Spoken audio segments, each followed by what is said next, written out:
අද අපි කතා කරන්නේ ඕනෑම වීඩියෝ එකක් ඉක්මනින් ලේසියෙන් කොහොමද ඩවුන්ලෝඩ් කරගන්නේ කියලා.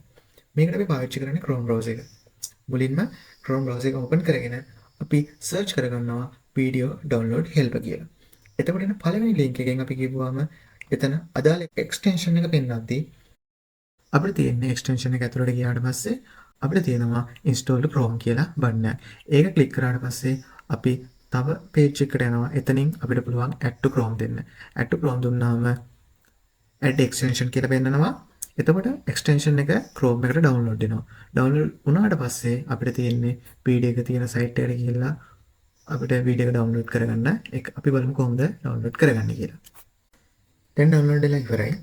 දැන් අපි බලමු එක්ස්ටෙන්ෂන් තියෙන තැනට ගිහුවම මේ වීඩියෝ ඩවුන්ලෝඩ් හෙල්ප් කියන එක්ස්ටෙන්ෂන් එක තියෙනවා. ඒක අපි පින් කරගෙන ඊට පස්සේ මේ තියෙන්නේ ඉන්ටර්ෆේස් එක. මේ ඉන්ටර්ෆේස් එක අපි බලමු.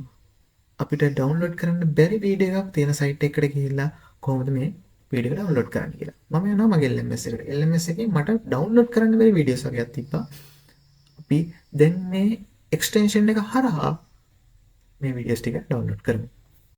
අපි මුලින්ම ඒ වීඩියෝ එක තියෙන සයිට් එකට ගිහිල්ලා ඒ වීඩියෝ එක තියෙන පේජ් එකට යන්න ඕනේ. ඒ පේජ් එකට ගියාට පස්සේ අපිට එක්ස්ටෙන්ෂන් එකට ගියපු ගමන් අපිට පෙන්නනවා ඒ වීඩියෝ එකේ නමත් එක්ක ඩවුන්ලෝඩ් බටන් එක. ඒ අපි ඩවුන්ලෝඩ් බටන් එක ක්ලික් කරාට පස්සේ මේ වීඩියෝ එක ඩවුන්ලෝඩ් වෙන්න පටන් ගන්නවා. මම හිතනවා අද වීඩියෝ එකේදී ඔයාලට ලොකු දෙයක් ඉගෙන ගන්න පුළුවන් වෙන්න ඇති කියලා. තවත් වීඩියෝ එකකින් හමුවෙමු.